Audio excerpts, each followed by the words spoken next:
Ils sont bien heureux. Écoutez ces paroles que nous lisons sur le bonheur. Vous voyez, ce ne sont pas des vaines paroles. Posez, vous allez expérimenter cela. Par la foi. Car Dieu ne ment pas. Alléluia. Alléluia. Oui, mes frères. Bien heureux. Apocalypse toujours. Apocalypse. Oui, bien heureux. Bien heureux, frère. Chapitre 16 d'abord. Verset 15. Bien heureux. Dieu vous bénisse. Voici, je viens comme un voleur. Bien heureux celui qui veille et qui garde son vêtement, en fait qu'il ne marche pas nu. Et que, qu'est-ce que j'ai dit, mon Dieu? Et qu'on ne voie pas sa honte. Bien heureux celui qui veille. Vous ne pouvez pas veiller, frère, sans avoir la révélation de la parole de Dieu. La parole de Dieu est la sagesse divine. La parole de Dieu vous donne le discernement. Oui, frère. La parole de Dieu est une lumière. Certainement. Et comme c'est la lumière, alors vous savez le chemin sur lequel vous marchez. Et vous le voyez très bien. Et vous voyez le fossé. Et vous voyez le piège sur ce chemin. Par la parole de Dieu. La parole de Dieu est un remède. Un remède pour nos yeux. Alléluia. Veillez, c'est-à-dire rester misonga. Restez misonga. Or notre âge est un âge des aveugles. Maintenant Dieu leur a dit de venir à lui pour acheter, pour avoir de la colline à mettre sur leurs yeux afin qu'ils voient. Vous ne pouvez pas veiller et vous n'avez pas des yeux. Un aveugle peut-il veiller? Il va tomber dans le fossé. Est-ce qu'il va veiller à ceux qui n'entrent pas dans le fossé? Parce qu'il ne voit pas. Vous devez avoir les yeux pour veiller. Vous devez avoir les yeux pour veiller. Or, notre âge est un âge d'aveugle. Alors le Seigneur Jésus a dit, venez à moi acheter de la colline et acheter sans argent. Et le remède, bien aimé frère, que Dieu soit loué, c'est la révélation de la parole. Il faut mettre ça. Vous venez vous acheter sans argent. Et la parole a déjà été révélée. Pour que nous veillions. Afin que nous ne bronchions pas. Certainement. Certainement veiller. Amen, amen. Donc avoir les yeux ouverts. Les yeux ouverts. Oui frère, veillez. Voyez cette veille. C'est la parole qui vous le confère par l'Esprit Saint. Que Dieu bénisse au nom de Jésus-Christ. Amen, amen, amen. Vous voyez, il dit veiller. Bien heureux celui qui veille et qui garde ses vêtements. Il n'y a pas moyen de garder vos vêtements purs. Oui, sans être sali. Car comment un jeune homme se gardera-t-il pur? Comment il va se garder pur? Psaume 119 dit,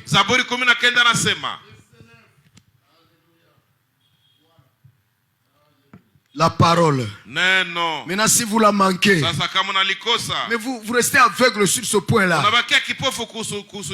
Et notre aveugle va t'amener dans le fossé. Amen. Nous lisons au nom de Jésus-Christ. Psaume 119, verset 9. Comment un jeune homme rendra pure sa voix? Ce sera en y prenant garde selon ta parole. Écoutez-moi bien. La traduction d'Arbi va dans la pensée que j'étais en train de vous exprimer. Écoutez ceci. Et les frères traduisent. Comment un jeune homme rendra-t-il pur pure sa voie? Vipi ataifanya njia yake kuwa safi? Comment? Vipi? Il répond, anajibu, ça sera itakuwa en y prenant garde, mukujilinda, prenant garde à sa voie. Mukukesha kwa ile njia yake, kukesha kwa njia yake. Kukesha kwa njia yake, ça signifie encore veiller. Inamaanisha pia kukesha. Est-ce que vous comprenez? Je munaelewa? Darby, il va dans le sens de la pensée que je vous donnais. C'est très important. Alléluia. Alléluia. Il dit, je relis, comment un jeune homme rendra pure sa voix? Ce sera en y prenant garde selon ta parole. Vous voyez? Il y veille sur sa voie conformément à la parole de Dieu. Il poursuit sa voie, le chemin qu'il a suivi. Et nous avons suivi le chemin de la vie, le chemin du salut, le chemin qui mène à la vie, le chemin qui mène à l'enlèvement. Nous devons y veiller selon la parole de Dieu que nous avons entendue. Alors nous pourrons bien terminer notre course et nous attendre à la couronne.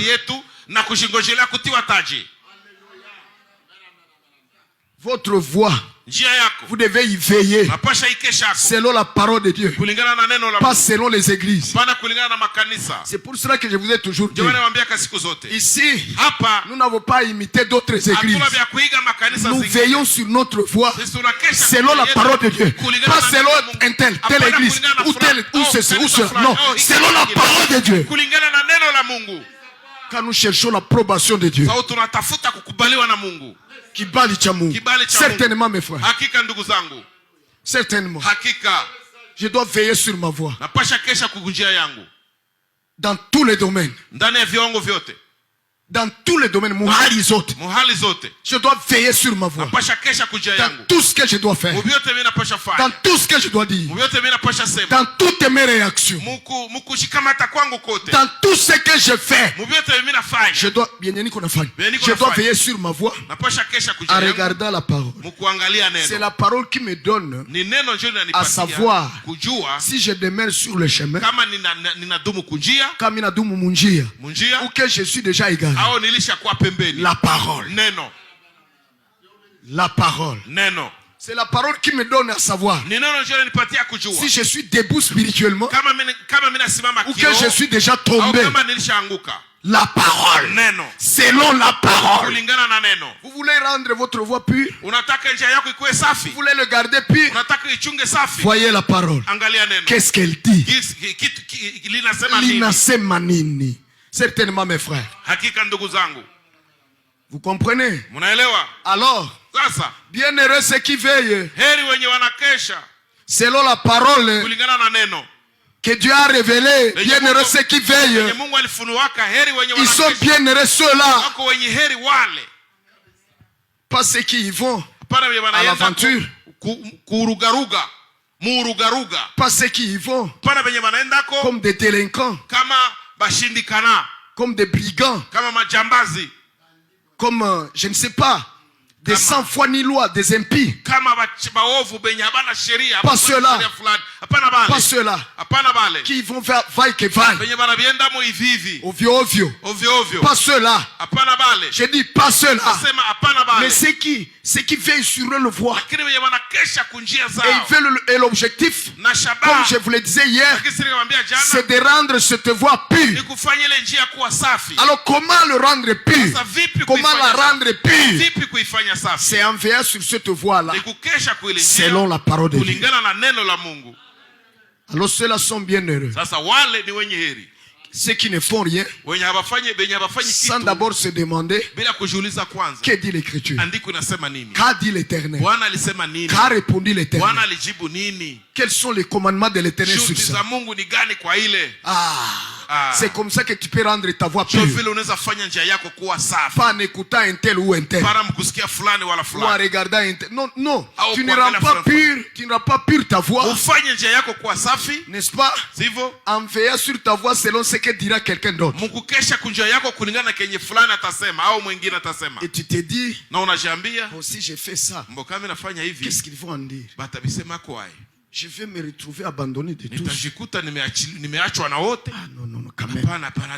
Je vais quand même doser un peu ma position. Je vais doser.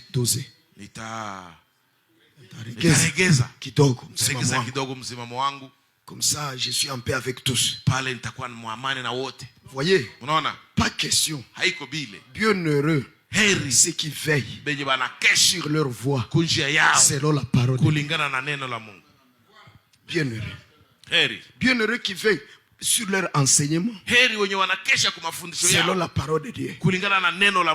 Bienheureux ceux qui veillent sur eux-mêmes. N'est-ce pas? Selon la parole de Dieu. Ceux-là sont bienheureux. Écoutez, ils ne marcheront pas nus. Ils ne seront pas trouvés dévêtus. Non.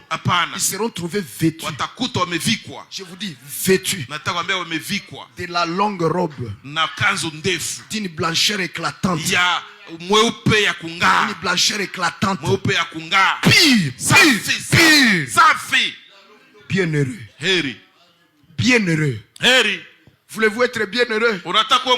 À son retour, veillez sur vous-même, sur ce que vous entendez, sur votre voix, selon la parole de Dieu.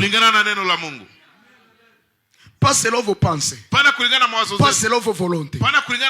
S'il vous plaît, frère, l'état est si avancé que de telles histoires de suivre nos propres voies terminé. Il n'y en a plus du tout. Apocalypse 19 maintenant. Bienheureux. Est-ce que vous êtes des bienheureux? C'est comme ça qu'on devient bienheureux. Apocalypse 19. Bienheureux. Alléluia. Comme je vous le disais encore hier, que vous manquez à manger, que vous manquez de femmes à prendre en mariage, mais vous ne pouvez pas le manquer. En tant que chrétien, tu ne peux pas cela. Parce qu'il a dit cherchez d'abord le royaume des cieux et sa justice, et le reste vous sera accordé. Et ça sera une femme vertueuse qui fait ta joie, qui fait ta joie, qui fait ta consolation. Alléluia. Si tu veilles en suivant sa parole, ou bien selon sa parole, est-ce que vous suivez? Bienheureux. Apocalypse 19, verset 7. Qu'est-ce qui est écrit ici? Alléluia. Il dit réjouissez-vous et tressaillez de joie. Et donnons-lui gloire. Car les noces de l'agneau sont venues. Et sa femme s'est préparée. Et il lui a été donné d'être vêtu de fin lin, éclatant et pur. Car le fin lin, ce sont les justices des saints. Et il me dit, écrit, bienheureux ceux qui sont conviés au banquet des noces de l'agneau. Bienheureux. Et c'est toi. Et c'est moi. Parce que nous sommes invités. Par quoi? Par quel moyen? Par le message de Dieu en ce temps de la fin. Le message du retour à ce qui est écrit. C'est ça l'invitation. Maintenant, conformez-vous à ces paroles. À cette parole-là. Rendez votre voix pure. Pas le message de l'heure. En vous y conformant. Et le message de l'heure, c'est le retour à ce qui est écrit. Tout comme c'est écrit. Tout comme c'est écrit. Comme c'est écrit. Fiançailles comme c'est écrit. Mariage comme c'est écrit. Voyez. Alléluia. Haleluya. Ordre dans l'église comme c'était. Taratibu ndani ya kanisa gisi Établissement inaandikwa. dans les ministères comme c'était. Kuwekwa ndani ya huduma gisi inaandikwa. Tout comme c'était. Vyote gisi inaandikwa. Prière selon les Écritures. Kulingana na maandiko. Comment les jeunes hommes Vipi kijana mwanaume rendra pur sa voix? Atafanya njia yake kuwa safi. N'est-ce pas? Sivyo? C'est en veillant sur sa voix. Ni kukesha. Ni mukukesha kuile njia. Kunjia yake. Kunjia yake. Selon la kulingana na neno. La parole manifestée. Neno liozihirika. La parole révélée. Neno lilofunuliwa. Vous êtes donc bienheureux mes frères. Uko basi wenye heri ndugu. Nous sommes les bienheureux sur toute la terre. Tuko wenye heri kudunia nzima. Nous qui sommes invités. Sisi ambao tumealikwa. Et bien-aimés frères. Na wapendwa ndugu. Bientôt nous allons dans l'enlèvement. Karibuni tutaenda mkunyakuliwa. Vous allez voir que le bonheur mutaona kwamba raha que nous avons connu en Christ. Yenye tulijuaka tulipata katika encore dans cette chair. Wakati tulikuwa tungali mwili. Là quand nous arrivons là-bas. Wakati tutafika kule. C'est non nommable. Haina jina. Haiwezi tajika. Haiwezi tajika. Haiwezi tajika. Haiwezi tajika. Maintenant nous souffrons un peu. Sasa kwa sasa tunateseka kidogo. Dans cette chair. Mwili. Comme notre Seigneur. Sawa Bwana wetu. Mais il y a une grande gloire. Lakini kuna utukufu qui nous est réservé. Yenye imetuwekewa. Persévérer dans la parole. Tumu ndani ya neno.